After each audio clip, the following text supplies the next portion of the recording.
Peggy 18. In this 4-part series, get an inside look on the making of one of the most anticipated titles in gaming history. This is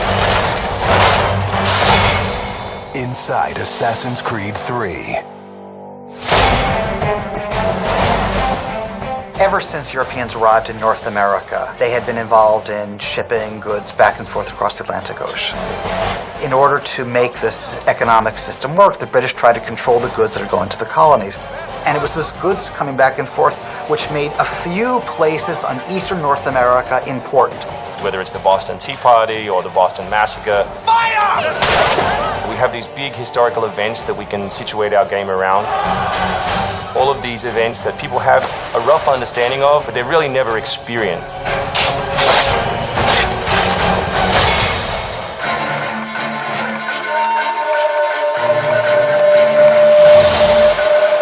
We had to go back and get our historian to find us accurate maps from the era of what Boston and New York looked like. These are actual replicas of the cities. If you're familiar with those cities, you should have that sort of eerie feeling of finding familiar sights. We really wanted to push the animations and just make it look like it's a real living world. As you walk through the crowd, you'll also see animals in the streets. They'd have a pig, they just clip his ear in a certain way, and they'd let him go in the street. And he'd eat garbage, and then when it was time to eat the pig, you'd go and find your pig, and you'd slaughter it and eat your pig.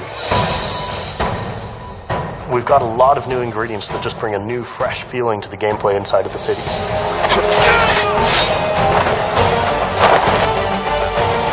We have these great new stalking zones that you're going to find throughout the cities. It's a great way for you to remain hidden from your enemies and actually be able to sneak up to them so that you could assassinate.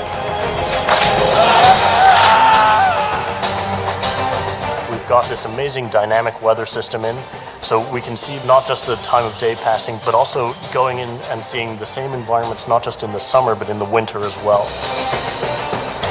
Even though it's a much more condensed area in the city, you actually have to be more careful. There will be carts moving past, so as you're running along the buildings, escaping some snipers, you'll be able to just dive off into a hay cart that's driving past. You'll be able to jump out of that, free run quickly through the streets, through a building, and jump out the other side. See people inside freaking out as you run past through their kitchen.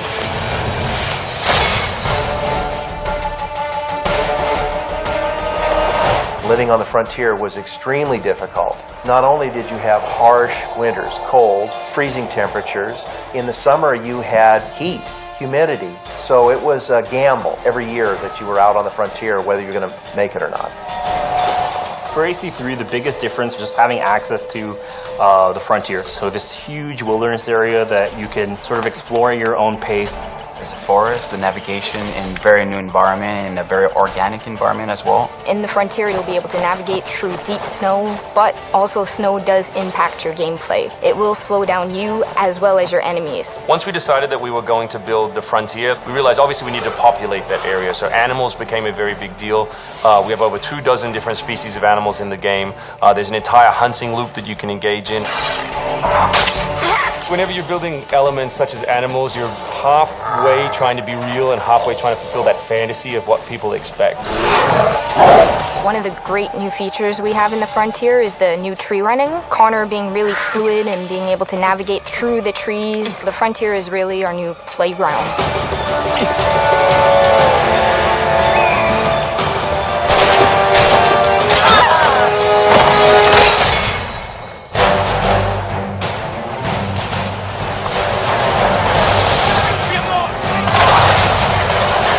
This war at sea was truly a global war and involved not only the British, but the French and the Spanish and the Dutch. Naval engagement of that period was all about closing the distance. Boarding is the end game. You've got to be able to close with the enemy, get alongside, then get on board to steal his ship. You want to take that ship intact if you can, because that's where you get your prize.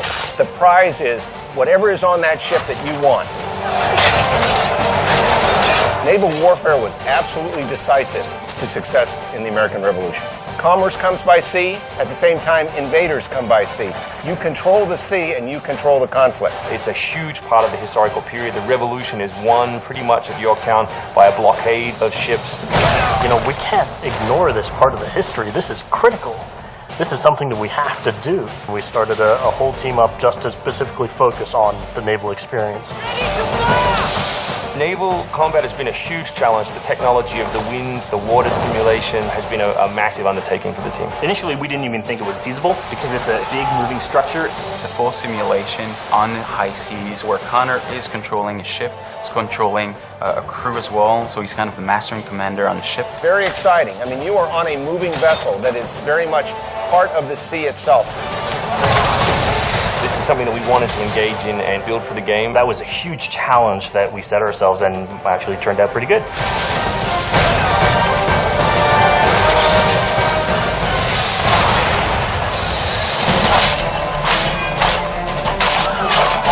If you haven't played any Assassin's Creed games before, we really think this is a great point to get on board. It is a new story, it is a new character. This team is full of people who love making Assassin's Creed, who are delivering just an astoundingly polished and fun experience. As a creator, nothing gets better. To be frank, it just looks great. Seeing all of this coming together at the end, it's amazing. For new fans, really, this is about as good as it gets. It's by far the biggest and best Assassins yet.